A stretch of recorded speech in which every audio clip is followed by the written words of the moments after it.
ನಮಸ್ಕಾರ ಸ್ನೇಹಿತರೆ, ಮತ್ತೆ ರಾಜ್ಯದ ಮುಖ್ಯವಾದ ಮಾಹಿತಿಗಳನ್ನು ಡೀಟೇಲ್ ಆಗಿ ನೋಡೋಣ. ಗೃಹ ಜ್ಯೋತಿ ದುಡ್ಡು ಸರ್ಕಾರ ಕೊಡದಿದ್ರೆ ಜನರಿಂದಲೇ ವಸೂಲಿ, ಎಸ್ಕಾಂಗಳ ಪ್ರಸ್ತಾವಕ್ಕೆ ಬಿಜೆಪಿ ಆಕ್ರೋಶ. ಮತ್ತೊಂದೆಡೆಯಲ್ಲಿ ಕೇಂದ್ರ ಸರ್ಕಾರದಿಂದ 9,80,00,000 ರೈತರಿಗೆ 22,000 ಕೋಟಿ ರೂಪಾಯಿ ವರ್ಗಾವಣೆ.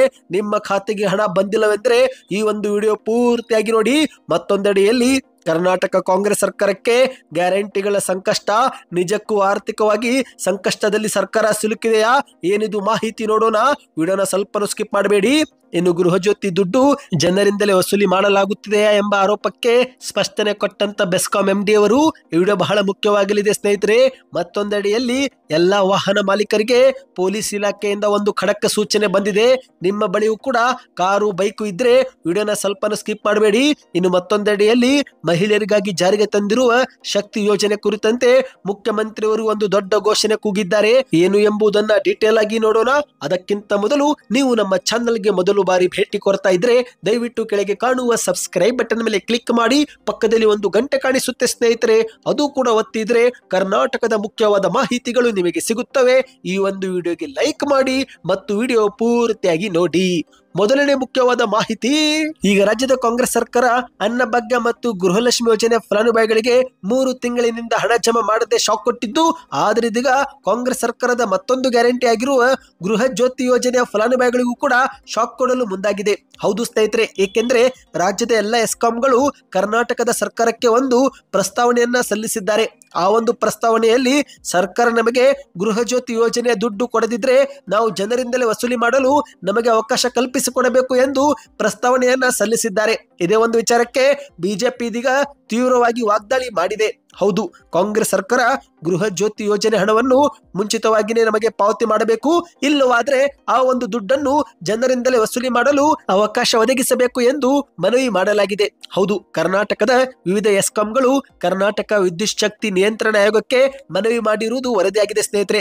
ಒಂದು ವೇಳೆ ಸರ್ಕಾರ ಈ ಬಗ್ಗೆ ಅನುಮತಿ ಕೊಟ್ಟರೆ ಆಗ ಎಲ್ಲ ಎಸ್ಕಾಂಗಳು ಮತ್ತೆ ಮೊದಲಿನಂತೆ ವಿದ್ಯುತ್ ಬಿಲ್ ಅನ್ನ ಮನೆ ಬಾಗಿಲಿಗೆ ತೆಗೆದುಕೊಂಡು ಬಂದು ಗ್ರಾಹಕರಿಂದಲೇ ವಸೂಲಿ ಮಾಡಲಿದೆ. ಹಾಗಾದ್ರೆ ಗೃಹ ಜ್ಯೋತಿ ಯೋಜನೆ ನಿಜಕ್ಕೂ ಬಂದ್ ಆಗುತ್ತಾ ಎನ್ನುವ ಈಗ ಸಾಮಾಜಿಕ ಜಾಲತಾಣದಲ್ಲಿ ಒಂದು ಸುದ್ದಿ ಹರಿದಾಡುತ್ತಿದ್ದಂತೆ ಅದಕ್ಕೆ ಬಿವಾ ವಿಜೇಂದ್ರ ಅವರು ಆಕ್ರೋಶವನ್ನ ವ್ಯಕ್ತಪಡಿಸಿದ್ದಾರೆ. ಹೌದು, ಬಿಟ್ಟಿ ಭಾಗ್ಯಗಳಲ್ಲಿ ಒಂದಾಗಿರುವ ಮನೆಗೆ ಬೆಳಕು ಕೊಡುವ ಗೃಹ ಜ್ಯೋತಿಯನ್ನು ಆರಿಸಲು ಎಸ್ಕಾಂಗಳು ಸಿದ್ಧವಾಗಿವೆ. 15 ಬಾರಿ ಬಜೆಟ್ ಮಂಡಿಸಿರುವ ದಾಖಲೆ ತಮ್ಮದೆಂದು ಹೇಳಿಕೊಳ್ಳುವ ಮುಖ್ಯಮಂತ್ರಿ ಸಿದ್ದರಾಮಯ್ಯನವರು ಈ ಬಿಟ್ಟಿ ಭಾಗ್ಯಗಳಿಗೆ ಹಣ ಸರಿದೂಗಿಸಲು ಸಮತೋಲನ ಕಳೆದುಕೊಂಡಿರುವುದು ಅವರು ಅಧಿಕಾರಕ್ಕೆ ಬಂದ ದಿನದಿಂದಲೂ ಕೂಡ ಅನಾವರಣಗೊಳ್ಳುತ್ತಿದೆ. ಆರ್ಥಿಕ ದೂರದೃಷ್ಟವಿಲ್ಲದ, ಬದ್ಧತೆ ಇಲ್ಲದ ಮತ ಬ್ಯಾಂಕ್ ಆಧಾರಿತ ಯೋಜನೆಗಳು ಇಂದು ಸೊರಗುತ್ತಿವೆ.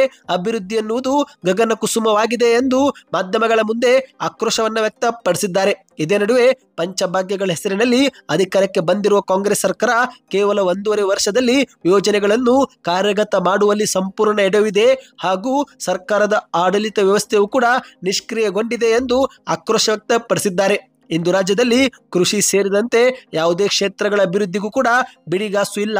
ಬರಿಗೈಯಲ್ಲಿ ಕೈ ಚಾಚಿ ಕುಳಿತಿರುವುದು ಕರ್ನಾಟಕದ ದೌರ್ಭಾಗ್ಯವಾಗಿದೆ ಎಂದು ವಿಜೇಂದ್ರ ಅವರು ವಾಗ್ದಾಳಿ ಮಾಡಿದ್ದಾರೆ ಸ್ನೇಹಿತರೆ.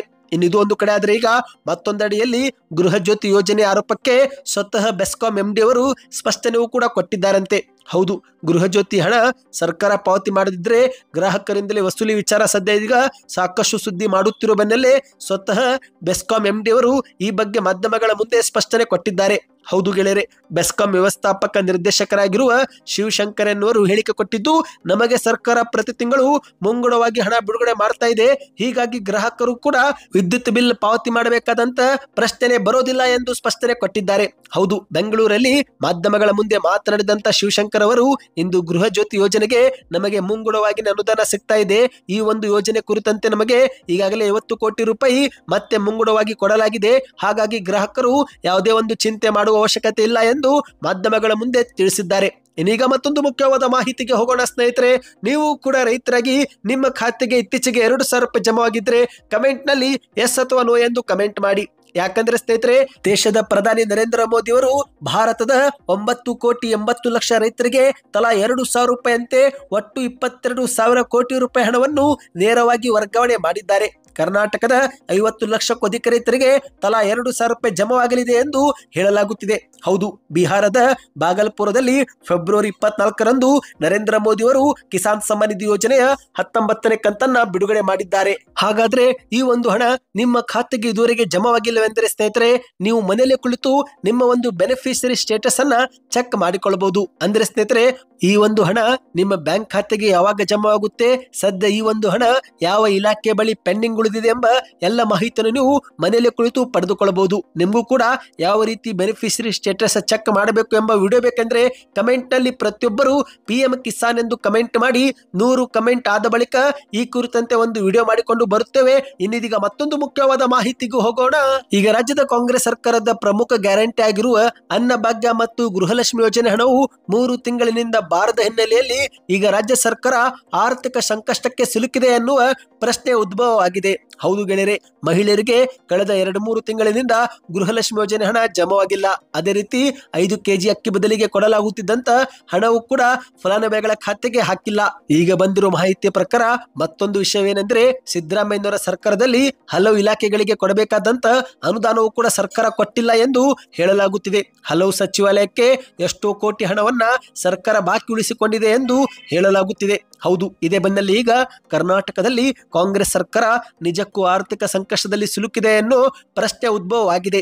ಏಕೆಂದ್ರೆ ಸ್ನೇಹಿತರೆ, ಇಂದು ರಾಜ್ಯ ಸರ್ಕಾರದ ಹೊಸ ಆರ್ಥಿಕ ನೀತಿಗಳು, ಗ್ಯಾರಂಟಿಗೆ ಮಾಡ್ತಿರೋ ಖರ್ಚು ವೆಚ್ಚಗಳು ಮತ್ತು ಬೊಕ್ಕಸ ತುಂಬಿಸೋಕೆ ಮಾಡ್ತಿರೋ ಬೆಲೆ ಏರಿಕೆಗಳು ಎಲ್ಲವನ್ನು ನೋಡ್ತಾ ಇದ್ರೆ ನಿಜಕ್ಕೂ ಸರ್ಕಾರ ಆರ್ಥಿಕ ಹೊರೆ ಅನುಭವಿಸುತ್ತಿದೆ ಅನ್ನೋದಕ್ಕೆ ಕಣ್ಣೆದುರು ಕಾಣಿಸ್ತಿರೋ ಉದಾಹರಣೆಗಳಾಗಿವೆ. ಅದರಲ್ಲಂತೂ ಅನ್ನಭಾಗ್ಯದ ಅಕ್ಕಿ ಕೂಡ ಪೂರೈಸೋಕೆ ಆಗದೆ ಕಾಸು ಕೊಡ್ತಿದ್ದಂತ ಸರ್ಕಾರ ಈಗ ಆ ಕಾಸಿಗೂ ಕೂಡ ಕತ್ತರಿ ಹಾಕಿ 2 ತಿಂಗಳ ಹಣವನ್ನು ಕೂಡ ಬಾಕಿ ಉಳಿಸಿಕೊಂಡಿದೆ ಸ್ನೇಹಿತರೆ. ಹಾಗಾಗಿ ರಾಜ್ಯ ಸರ್ಕಾರದ ವಿರುದ್ಧ ಈಗ ಹಲವು ಜಾಗದಲ್ಲಿ ಬಿಜೆಪಿಯವರು ವಾಗ್ದಾಳಿ ಮಾಡ್ತಿದ್ದಾರೆ. ಗ್ಯಾರಂಟಿ ಕೊಟ್ಟು ಮೋಸ, ಗ್ಯಾರಂಟಿ ಗುಂಗಿನಲ್ಲಿ ಭ್ರಷ್ಟಾಚಾರ, ಹಣಕಾಸು ವ್ಯವಸ್ಥೆ ನೆಲಕಚ್ಚಿದೆ ಎಂದೆಲ್ಲ ಬಿಜೆಪಿ ನಾಯಕರು ಆರೋಪ ಮಾಡ್ತಿದ್ದಾರೆ. ಅಂದ ಹಾಗೆ ಮಾರ್ಚ್ 7ರಂದು ಕರ್ನಾಟಕದ ಬಜೆಟ್ ಕೂಡ ಮುಖ್ಯಮಂತ್ರಿಯವರು ಮಂಡಿಸಲಿದ್ದು, ಈ ಬಾರಿ ಮತ್ತೆ ಸರ್ಕಾರ ಗ್ಯಾರಂಟಿ ಯೋಜನೆಗಳಿಗಾಗಿ ಸಾಲ ಮಾಡಲಿದೆ ಎಂದು ಹೇಳಲಾಗುತ್ತಿದೆ. ಹೌದು, ಮಾಹಿತಿ ಪ್ರಕಾರ ಸಿದ್ದರಾಮಯ್ಯನವರ ಸರ್ಕಾರ ಅಧಿಕಾರಕ್ಕೆ ಬಂದ 2 ವರ್ಷದಲ್ಲಿ ಒಟ್ಟು 1,90,000 ಕೋಟಿ ರೂಪಾಯಿ ಸಾಲ ಮಾಡಲಾಗಿದೆ. ಈ ಒಂದು ವರ್ಷ ಮತ್ತೆ 1 ಲಕ್ಷ ಕೋಟಿ ಸಾಲ ಮಾಡುವ ಗುರಿ ಬೇರೆ ಇಟ್ಟುಕೊಂಡಿದ್ದಾರೆ ಎಂದು ಹೇಳಲಾಗುತ್ತಿದೆ. ಇದರ ಅರ್ಥ ಸ್ನೇಹಿತರೆ, ನಿಜಕ್ಕೂ ರಾಜ್ಯ ಸರ್ಕಾರ ಸಾಲಕ್ಕೆ ಹೋಗ್ತಾ ಇದೆ ಅಂದ್ರೆ ಆರ್ಥಿಕವಾಗಿ ಸಂಕಷ್ಟ ಎದುರಿಸುತ್ತಿದೆ ಎಂದು ಬಿಜೆಪಿಯವರು ಮಾಧ್ಯಮಗಳ ಮುಂದೆ ಹೇಳಿಕೆ ಕೊಡ್ತಿದ್ದಾರೆ. ಇದಕ್ಕೆ ನಿಮ್ಮ ಅನಿಸಿಕೆಯನ್ನು ನೀವು ಕಮೆಂಟ್ ಮಾಡಿ. ಇನ್ನೀಗ ಮತ್ತೊಂದು ಮುಖ್ಯವಾದ ಮಾಹಿತಿಗೆ ಹೋಗೋಣ ಸ್ನೇಹಿತರೆ. ವಾಹನ ಮಾಲೀಕರೇ ಎಚ್ಚರ ಎಚ್ಚರ, ಇದೀಗ ತಾನೇ ಬಂದಿರುವ ಶಾಕಿಂಗ್ ಸುದ್ದಿ. ಮುಖ್ಯವಾಗಿ ನೀವೇನಾದರೂ ಬೆಂಗಳೂರಲ್ಲಿದ್ರೆ ಈ ಒಂದು ವಿಡಿಯೋ ನಿಮಗೆ ಬಹಳ ಮುಖ್ಯವಾಗಲಿದೆ. ಹೌದು, ದ್ವಿಚಕ್ರ ವಾಹನಗಳನ್ನ ಕಳವು ಮಾಡಿ ಆರೋಪಿಗಳು ಅಪರಾಧದ ಕೃತ್ಯಗಳಲ್ಲಿ ಉಪಯೋಗಿಸುತ್ತಿದ್ದಾರೆ ಎನ್ನುವ ಒಂದು ಮಾಹಿತಿ ಗೊತ್ತಾಗಿದೆ. ಹಾಗಾಗಿ ವಾಹನ ಮಾಲೀಕರು ಎಚ್ಚರಿಕೆ ವಹಿಸಬೇಕು ಎಂದು ಬೆಂಗಳೂರು ನಗರ ಪೊಲೀಸ್ ಆಯುಕ್ತರಾಗಿರುವ ಬಿ ದಯಾನಂದ್ ಎನ್ನುವರು ಸಲಹೆ ಕೊಟ್ಟಿದ್ದಾರೆ. ಹೌದು, ಪತ್ರಿಕಾಗೋಷ್ಠಿ ನಡೆಸಿ ಮಾತನಾಡಿದಂತೆ ಇವರು, ಇತ್ತೀಚೆಗೆ ಬೆಂಗಳೂರಲ್ಲಿ ವಾಹನ ಕಳುವು ಹೆಚ್ಚಾಗುತ್ತಿದ್ದು, ಹಾಗಾಗಿ ಪ್ರತಿಯೊಬ್ಬರು ತಮ್ಮ ತಮ್ಮ ವಾಹನಗಳ ಮೇಲೆ ನಿಗಾ ವಹಿಸಬೇಕು. ವಾಹನ ಚೋರರನ್ನು ಬಂಧಿಸಿ ವಾಹನಗಳನ್ನು ನಾವು ಕೂಡ ವಶಪಡಿಸಿಕೊಳ್ಳುತ್ತಿದ್ದೇವೆ. ಇನ್ನು ದ್ವಿಚಕ್ರ ವಾಹನ ಮಾಲೀಕರು ತಮ್ಮ ವಾಹನಗಳನ್ನ ಜೋಪಾನವಾಗಿ ಇಟ್ಟುಕೊಳ್ಳಬೇಕು ಎಂದು ಸೂಚನೆ ಕೊಟ್ಟಿದ್ದಾರೆ. ಹೌದು, ಸೂಚನೆ ನೀಡಿದ್ರು ಕೂಡ ಈಗಾಗಲೇ ಎಷ್ಟೋ ಮಾಲೀಕರು ತಮ್ಮ ವಾಹನಗಳ ಬಗ್ಗೆ ಹೆಚ್ಚು ಜವಾಬ್ದಾರಿ ವಹಿಸುತ್ತಿಲ್ಲ. ವಾಹನ ಕಳ್ಳತನ ಆಗುತ್ತಿದ್ದು, ಹಾಗಾಗಿ ಇನ್ನು ಮುಂದೆ ಮಾಲೀಕರು ಹೆಚ್ಚು ನಿಗಾ ವಹಿಸಬೇಕು ಎಂದು ಹೇಳಿಕೆ ಕೊಟ್ಟಿದ್ದಾರೆ. ಮಾಲೀಕರು ತಮ್ಮ ದ್ವಿಚಕ್ರ ವಾಹನಗಳನ್ನ ಸೂಕ್ತ ಸ್ಥಳದಲ್ಲಿ ನಿಲ್ಲಿಸಬೇಕು. ಅದಕ್ಕೆ ಲಾಕಿಂಗ್ ವ್ಯವಸ್ಥೆ ಇರಬೇಕು. GPS ಕೂಡ ಅಳವಡಿಸಿಕೊಳ್ಳಬೇಕು ಮತ್ತು ಪ್ರಮುಖವಾಗಿ ಮನೆಯ ಕಾಂಪೌಂಡ್ ಒಳಗೆ ನಿಲ್ಲಿಸಬೇಕು ಎಂದು ಪೊಲೀಸರು ಸಲಹೆ ಕೊಟ್ಟಿದ್ದಾರೆ ಸ್ನೇಹಿತರೆ. ಮಾಹಿತಿ ಪ್ರಕಾರ ಇಂದು ಬೆಂಗಳೂರಲ್ಲಿ ಎಷ್ಟೋ ದ್ವಿಚಕ್ರ ವಾಹನಗಳನ್ನ ಕಳುವು ಮಾಡಿ ಆರೋಪಿಗಳು ಅದನ್ನ ಅಪರಾಧದ ಕೃತ್ಯಗಳಲ್ಲಿ ಉಪಯೋಗಿಸುತ್ತಿದ್ದಾರೆ. ಕೊನೆಗೆ ಈ ಒಂದು ಅಪರಾಧದ ಕೃತ್ಯಗಳು ವಾಹನ ಮಾಲೀಕರ ಮೇಲೇನೆ ಬರುತ್ತಿದ್ದು, ಹಾಗಾಗಿ ಇನ್ನು ಮುಂದಾದರೂ ವಾಹನ ಮಾಲೀಕರು ಎಚ್ಚರಿಕೆ ವಹಿಸಬೇಕು ಎಂದು ಬೆಂಗಳೂರು ನಗರ ಪೊಲೀಸ್ ಆಯುಕ್ತರಾಗಿರುವ ದಯಾನಂದ್ ಎನ್ನುವರು ಹೇಳಿಕೆ ಕೊಟ್ಟಿದ್ದಾರೆ. ಇನ್ನೀಗ ಕೊನೆಯ ಮುಖ್ಯವಾದ ಮಾಹಿತಿಗೆ ಹೋಗೋಣ ಸ್ನೇಹಿತರೆ. ರಾಜ್ಯದಲ್ಲಿ ಕರ್ನಾಟಕದ ಕಾಂಗ್ರೆಸ್ ಸರ್ಕಾರ ಅಧಿಕಾರಕ್ಕೆ ಬಂದಾಗ ಮೊದಲ ಯೋಜನೆ ಜಾರಿಗೆ ಮಾಡಿದ್ದೆ ಉಚಿತ ಬಸ್ ಯೋಜನೆ. ಹೌದು ಗೆಳೆಯರೆ, ಇಂದು ಶಕ್ತಿ ಯೋಜನೆಯಿಂದ ಪ್ರತಿನಿತ್ಯ ಕೋಟ್ಯಾಂತರ ಮಹಿಳೆಯರು ಒಂದು ಊರಿನಿಂದ ಮತ್ತೊಂದು ಊರಿಗೆ ಉಚಿತವಾಗಿ ಪ್ರಯಾಣ ಮಾಡುತ್ತಿದ್ದು, ಆದರೆ ಈಗ ಇತ್ತೀಚೆಗೆ ಇತ್ತೀಚೆಗೆ ಬಸ್ಗಳ ಕೊರತೆಯಿಂದ ಎಷ್ಟೋ ಜನರು ಸರ್ಕಾರದ ವಿರುದ್ಧ ಆಕ್ರೋಶವನ್ನು ಹೊರಗೆ ಹಾಕಿದ್ದಾರೆ. ಹಾಗಾಗಿ ಮುಖ್ಯಮಂತ್ರಿ ಅವರು ಇದೀಗ ಒಂದು ಗುಡ್ ನ್ಯೂಸ್ ಕೊಟ್ಟಿದ್ದಾರೆ. ಅದೇನೆಂದ್ರೆ ಹೊಸದಾಗಿ ರಾಜ್ಯದಲ್ಲಿ 5,800 ಬಸ್ ಸೇರ್ಪಡೆಗೆ ಅನುಮೋದನೆ ಕೊಡಲಾಗಿದೆ. ಈ ಕುರಿತಂತೆ ಸ್ವತಃ ಮುಖ್ಯಮಂತ್ರಿ ಸಿದ್ದರಾಮಯ್ಯನವರು ಟ್ವೀಟ್ ಅನ್ನ ಮಾಡಿದ್ದಾರೆ. ಈಗ ನೀವು ಸ್ಕ್ರೀನ್ ಮೇಲೆ ಒಂದು ಟ್ವೀಟ್ ನೋಡ್ತಿರಬಹುದು ಸ್ನೇಹಿತರೆ. ಇದು ಸಿದ್ದರಾಮಯ್ಯನವರೇ ಮಾಡಿದ ಟ್ವೀಟ್ ಆಗಿದೆ. ಶಕ್ತಿ ಯೋಜನೆಯಿಂದ ರಾಜ್ಯ ರಸ್ತೆ ಸಾರಿಗೆ ನಿಗಮದ ಬಸ್ಗಳಲ್ಲಿ ಪ್ರಯಾಣಿಸುವರ ಸಂಖ್ಯೆ ಹೆಚ್ಚಾಗಿದೆ. ಹೀಗಾಗಿ ಪ್ರಯಾಣಿಕರಿಗೆ ಉತ್ತಮ ಸೇವೆ ಒದಗಿಸಲು ಬಸ್ಗಳ ಸಂಖ್ಯೆಯನ್ನು ಕೂಡ ಹೆಚ್ಚಿಸಲು ಕ್ರಮ ಕೈಗೊಂಡಿದ್ದೇವೆ. ಹೊಸದಾಗಿ 5,800 ಬಸ್ಗಳ ಸೇರ್ಪಡೆಗೆ ಅನುಮೋದನೆ ನೀಡಲಾಗಿದ್ದು, ಇಲ್ಲಿಯವರೆಗೆ 4,891 ಹೊಸ ಬಸ್ಗಳನ್ನು ಖರೀದಿಸಲಾಗಿದೆ. ಈ ಮೂಲಕ ನಿಮ್ಮ ಪ್ರಯಾಣವನ್ನು ಇನ್ನಷ್ಟು ಸುಖಕರ ಮತ್ತು ಆರಾಮದಾಯಕವಾಗಿಸಲು ನಮ್ಮ ಸರ್ಕಾರ ಬದ್ಧವಾಗಿದೆ ಎಂದು ಟ್ವೀಟ್ ಅನ್ನ ಮಾಡಿದ್ದಾರೆ. ಒಟ್ಟಿನಲ್ಲಿ ಸ್ನೇಹಿತರೆ, ಮಹಿಳೆಯರಿಗೆ ಇದೊಂದು ರೀತಿ ಗುಡ್ ನ್ಯೂಸ್ ಅಂತಾನೆ ಹೇಳಬಹುದು. ಏಕೆಂದ್ರೆ ಇಂದು ಉಚಿತ ಬಸ್ ಯೋಜನೆಯಿಂದ ಎಲ್ಲ ಬಸ್ಗಳು ರಶ್ ಆಗಿದ್ದು, ಅದರಲ್ಲಿ ಮುಖ್ಯವಾಗಿ ಶಾಲಾ ಕಾಲೇಜು ವಿದ್ಯಾರ್ಥಿಗಳಿಗೆ ಮತ್ತು ವಯಸ್ಕರಿಗೆ ಹತ್ತಲು ಇಳಿಯಲು ಭಾರಿ ಕಷ್ಟವಾಗ್ತಾ ಇದೆ. ಹಾಗಾಗಿ ಸರ್ಕಾರ ಇದೀಗ ಮತ್ತೆ 5,800 ಹೊಸ ಬಸ್ ಅನ್ನ ರಾಜ್ಯಾದ್ಯಂತ ರಸ್ತೆಗೆ ಇಳಿಸಲು ಮುಂದಾಗಿದೆ. ಇದಕ್ಕೆ ನಿಮ್ಮ ಅನಿಸಿಕೆಯನ್ನು ನೀವು ಕಮೆಂಟ್ ಮಾಡಿ ಸ್ನೇಹಿತರೆ. ಎಲ್ಲ ಮುಖ್ಯವಾದ ಮಾಹಿತಿ ಇಷ್ಟವಾಗಿದ್ರೆ ನಮ್ಮ ಚಾನಲ್ಗೆ ಸಬ್ಸ್ಕ್ರೈಬ್ ಮಾಡಿ, ವಿಡಿಯೋ ಲೈಕ್ ಮಾಡಿ, ವಿಡಿಯೋ ಹೇಗೆ ಅನಿಸ್ತು ಕಮೆಂಟ್ ಮಾಡಿ ಸ್ನೇಹಿತರೆ. ವಿಡಿಯೋದಲ್ಲಿ ಏನಾದರೂ ಬದಲಾವಣೆ ಬೇಕು ಅಂದ್ರೂ ಕೂಡ ಕಮೆಂಟ್ ಮಾಡಿ, ಅದರ ಕುರಿತಂತೆ ನಾವು ಪ್ರಯತ್ನ ಮಾಡುತ್ತೇವೆ. ವಿಡಿಯೋ ಆದಷ್ಟು ಶೇರ್ ಮಾಡಿ.